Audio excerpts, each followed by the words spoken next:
प्रिय विद्यार्थियों नमस्कार। हम पढ़ रहे हैं कक्षा 11 में अनिवार्य हिंदी, उसका तीसरा अध्याय वे आंखें। पहले आपने कबीरदास जी वाला पहला अध्याय पढ़ा, उसके बाद भक्त कावित्री मीराबाई के बारे में आपने दूसरा अध्याय पढ़ा। आज पढ़ रहे हम तीसरा अध्याय वे आंखें। इसके कवि हैं सुमित्रानंदन पंत।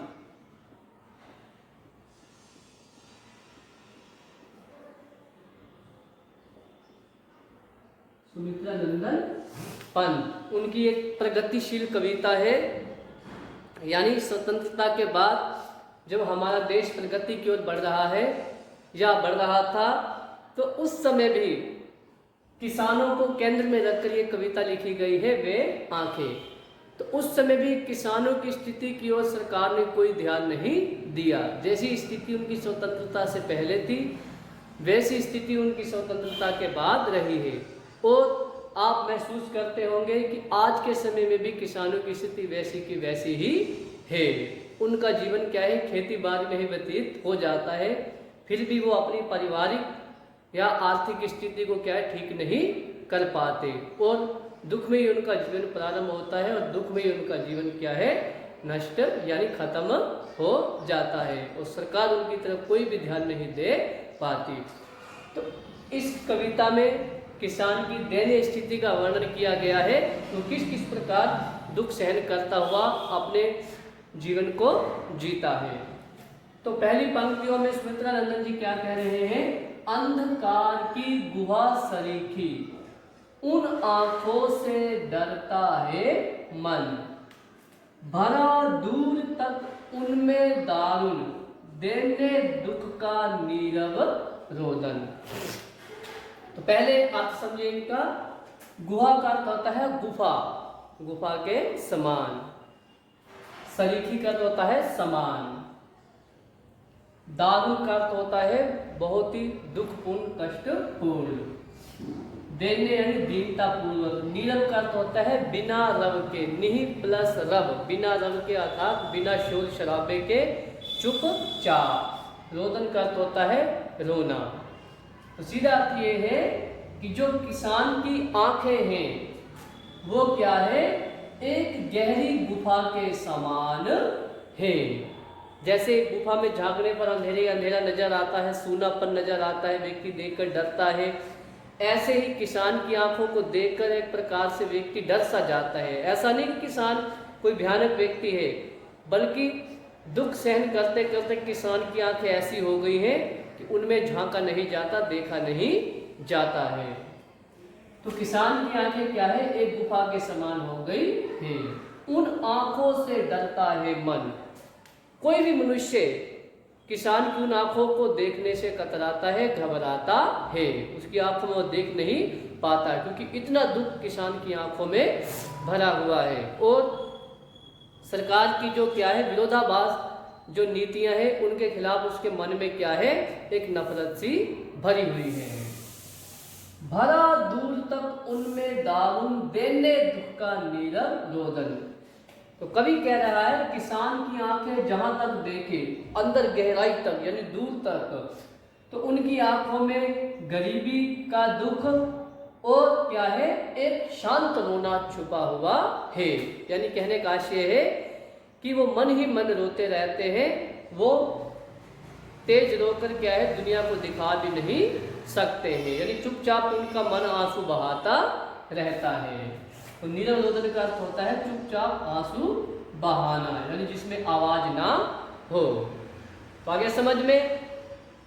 उसके बाद है दूसरा टॉपिक। अब धीरे धीरे वो किसान की विशेषता भी बता रहा है, और उन विशेषताओं को सरकार ने कैसे तहस नहस किया, यानी कैसे उन विशेषताओं पर पानी फेरा उनकी खुशियों पर, उसका धीरे धीरे वर्णन कवि कर रहा है।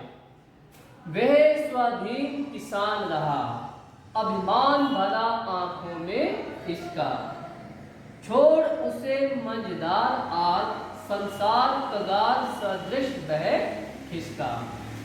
वे स्वाधीन किसान रहा, जो किसान है हमेशा से ही क्या है, स्वाधीन रहा है, यानी आजाद रहा है या अपने ही अधीन रहा है, किसी के क्या है अधीन नहीं रहा है, स्वाभिमानी रहा है।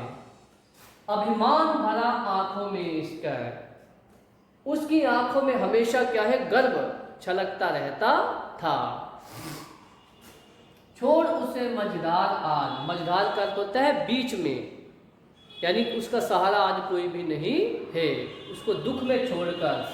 संसार कगार सदृश वह खिसका, जो संसार है वो किनारे की तरह क्या है, खिसक गया है, छोड़कर निकल गया है। यानी भावार्थ ये है, कहने का आशय है कि जिस प्रकार बाढ़ आती है तो किनारे पर पेड़ लगे होते हैं, लेकिन बाढ़ आने से क्या है, जो किनारा है वो कटकर बह जाता है, वो पेड़ को उसी के हाल पर बीच में छोड़ जाता है कि पेड़ का क्या होगा क्या नहीं होगा उसकी तरफ ध्यान नहीं दिया जाता।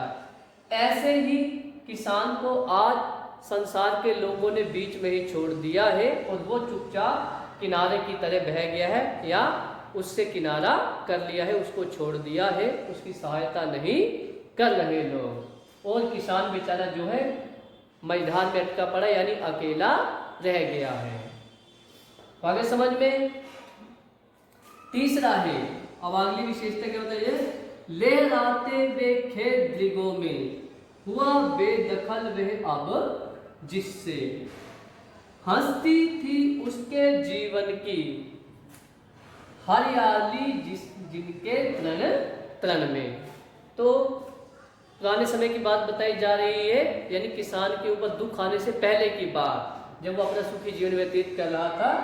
लहराते हुए खेत दृगों में, दृग का अर्थ होता है आंख यानी नेत्र।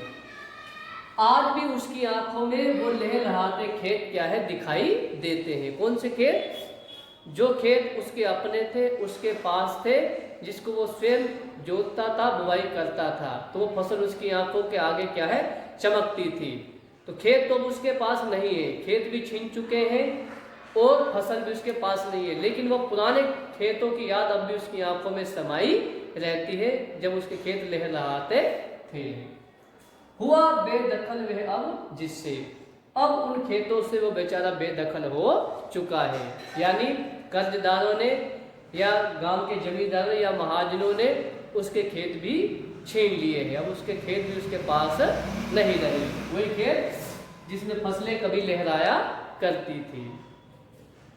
हंसती थी उसके जीवन की हरियाली जिनके कण कण में, यानी खेत के कण कण में उसके जीवन की जो हरियाली है वो खिलखिलाकर हंसती रहती थी। भावार्थ ये है कि जब उसके खेत में हरियाली होती थी, खेत हरा भरा होता था, फसल लहर लहाती थी, तो किसान उन खेतों को देखकर बहुत ही प्रसन्न होता था, उसका जीवन खुशियों से भर जाता था। लेकिन अब वो खेत उसके पास नहीं है, वो खेत केवल उसकी आंखों के आगे क्या है, एक याद बनकर रह गए हैं। आगे समझ में, आगे चलेंगे।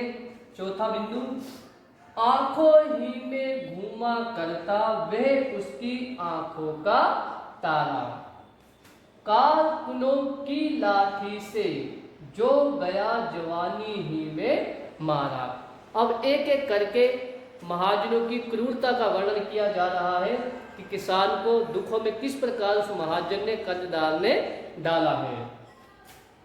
आंखों ही में घुमा करता वह उसकी आंखों का तारा, आंखों का तारा होना एक मुहावरा है जिसका अर्थ है बहुत प्यारा होना, यानी यहाँ किसान के पुत्र की बात कही जा रही है।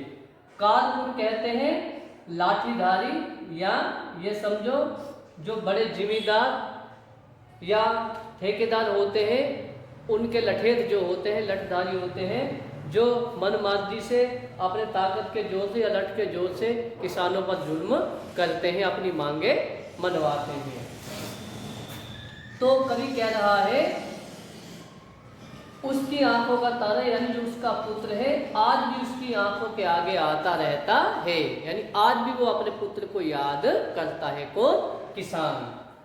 कारकुनों की लाठी से जो गया जवानी ही में मारा, जो बेचारा भरी जवानी में क्या है, महाजन के लठेतों के हाथों मारा गया। भावार्थ ये है कि जब महाजन ने अपना कर्जा वसूल करने के लिए अपने लठेत भेजे किसान के पास, तो लठेतों ने आकर क्या है किसान से जोर जबरदस्ती की, उससे झगड़ा किया।